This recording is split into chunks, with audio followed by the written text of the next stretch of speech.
Hello, traders. FX Pip Collector here. Today is Monday, August 18th, and this is my analysis for the US dollar Swiss, and we are on the daily time frame.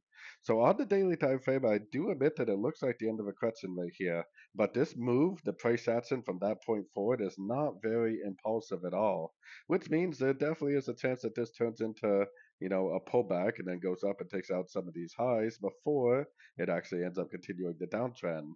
Now, for me, I don't see it engulfing up at a Fibonacci level yet, so I would still be primarily looking for sorts until we do get that. Going down to the 1 hour time frame is where I got my Fibonacci retracement on this whole move down right here.